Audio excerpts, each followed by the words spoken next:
फूले film बंद करो, बंद करो, बंद करो, फूले फिल्म बंद करो, बंद करो, बंद करो, फूले फिल्म बंद करो, बंद करो, बंद करो, फूले फिल्म नहीं चलने देंगे, नहीं चलने देंगे, नहीं चलने देंगे, फिल्म नहीं चलने देंगे, नहीं चलने देंगे, नहीं चलने देंगे, जाति विशेष का अपमान नहीं सहेंगे, नहीं सहेंगे, नहीं सहेंगे, विशेष का अपमान नहीं सहेंगे, नहीं सहेंगे, नहीं सहेंगे। अरे भाई लोग, ये फूले फिल्म का विरोध क्यों कर रहे हो? इस फिल्म में एक जाति के बारे में गलत दिखाया गया है। अरे भाई लोग, इस फिल्म में ज्योतिबा फूले सावित्रीबाई फूले के जीवन संघर्ष को दिखाया गया है और पहले हो रहे शोषण अत्याचार को दर्शाया गया है, जिस गुलामी को इस देश के मूल निवासियों ने झेला है।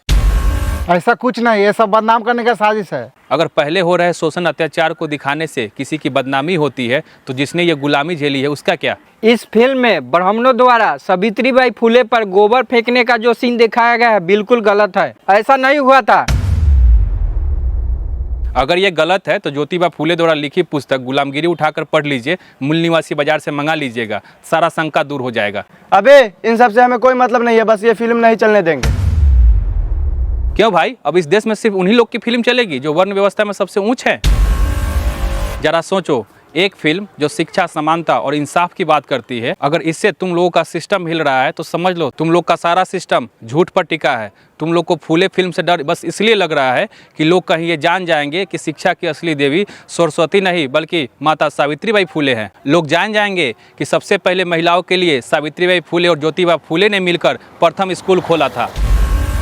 लोग ये भी जान जाएंगे जब माता सावित्रीबाई फूले शिक्षा देने जाती थी तो मनुवादी मानसिकता से ग्रसित लोगों ने उनके ऊपर गोबर फेंका था। लोग ये भी जान जाएंगे कि बाल काटना नाई का धर्म नहीं धंधा है, चमड़े की सिलाई करना मोची का धर्म नहीं धंधा है और पूजा पाठ करना और करवाना ब्राह्मणों का धर्म नहीं बल्कि ये धंधा है।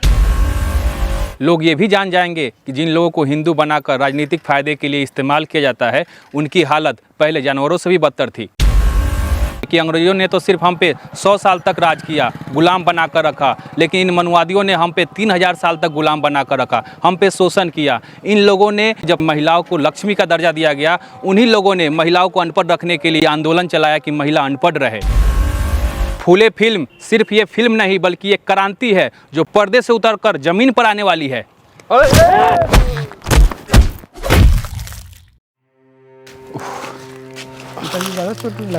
अरे चोट तो लगभग किया है, बाप रे।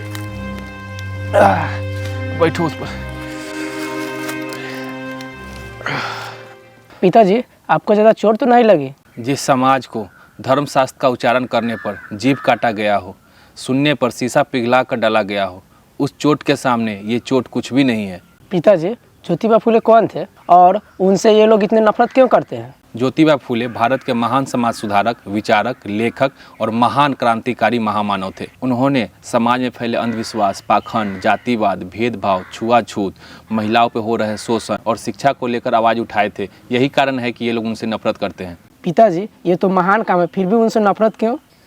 देखो, जब ज्योतिबा फूले की शादी सावित्रीबाई फूले से होती है, जब ज्योतिबा फूले पढ़ाई करते हैं तो सावित्रीबाई फूले को ही पढ़ाते हैं और उन्हें पढ़ाकर भारत की प्रथम महिला शिक्षिका बनाते हैं। लेकिन महिलाओं को शिक्षित होने पर सवर्ण समाज को आपत्ति थी। वे नहीं चाहते थे कि महिला समाज शिक्षित हो, क्योंकि हिंदू धर्म शास्त्रों के अनुसार महिलाओं और शूद्रों को शिक्षा ग्रहण करने का अधिकार नहीं था। इन्हीं सब अधिकारों को दिलाने के लिए ज्योतिबा फूले ने लड़ाई लड़ी, इसलिए ये लोग उनसे नफरत करते हैं। और फूले फिल्म में यही सब चीज़ों को दिखाया गया है। उनकी काली करतूत लोगों के सामने बाहर ना आ जाए, इसलिए ये मनुवादी लोग बाहर जाकर आंदोलन कर रहे हैं और फिल्म पर रोक लगवा रहे हैं। ज्योतिबा फूले द्वारा लिखी पुस्तक गुलामगिरी में ब्राह्मणों की उत्पत्ति ब्रह्मा के मुख से दिखाई गई है। अगर आज के इस वैज्ञानिक युग में लोगों को पता चलेगा तो लोग उन पर हंसेंगे और पूछेंगे कि क्या ब्रह्मा के मुख में गर्भाशय था। इन्हीं सब चीज़ों को छुपाने के लिए ये नौटंकी चल रही है और ये मनुवादी लोग फूले फिल्म को बैंड करवाने पर लगे हुए हैं। इतना झूठ और घटिया बात कौन मानता है? अंग्रेजों ने बेशक हम पर शोषण अत्याचार किया, लेकिन वे अपने फ़ायदे के लिए हमसे मेहनत मजदूरी करवाते थे। लेकिन ये मनुवादियों ने हम पर शोषण अत्याचार भी किया और साथ साथ हमें धन रखने के लिए रोका, हमें शिक्षा प्राप्त करने के लिए रोका, हमारे पूर्वजों को पानी पीने तक नहीं दिया। कुत्ते बिल्ली जिस तालाब से पानी पी सकते थे, उस तालाब से हमारे महापुरुषों को पानी तक पीने नहीं दिया।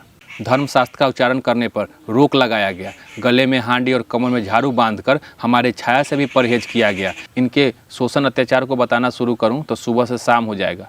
पिताजी, इतने शोषण अत्याचार के बाद भी लोग पूजा पाठ, शादी विवाह, श्राद्ध में उन मनुवादियों को क्यों बुलाते हैं? इन मनुवादियों ने अपने फायदे के लिए समाज में काल्पनिक देवी देवताओं की रचना की और भ्रम फैलाया कि इन देवी देवताओं के सामने मन्नत मांगने से मनोकामनाएं पूरी होती है, और लोगों ने इसे सच मान लिया। पिताजी चलिए, अब घर बहुत लेट हो गया। चलो।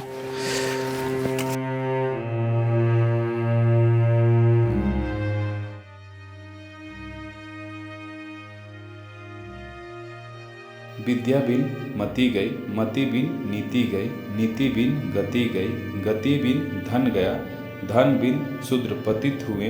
इतना घोर अनर्थ सिर्फ अविद्या के कारण ही हुआ। ब्राह्मणवादी अपनी घृणित सोच के कारण मैला खाने वाली गाय का पेशाब पीकर पवित्र होते हैं, लेकिन एक शूद्र के हाथ से साफ सुथरा पानी नहीं पीते। धर्म वह है जो समाज के हित में, समाज के कल्याण के लिए है। जो धर्म समाज के हित में नहीं, वो धर्म नहीं है। मानवता सर्वश्रेष्ठ है। जात पात, वर्ण भेद और ऊंच नीच की दीवारें सब ब्राह्मणों की देन है, जो उन्हें अपने लाभ के लिए खड़ी की है। किसी भी व्यक्ति को सामाजिक समानता, राजनीतिक भागीदारी, धार्मिक आर्थिक स्वतंत्रता और पढ़ने लिखने से वंचित करना और उनका शारीरिक एवं मानसिक रूप से धर्म के आधार पर शोषण करना या शोषण को धर्म मानना क्रूरता और निर्दयता है।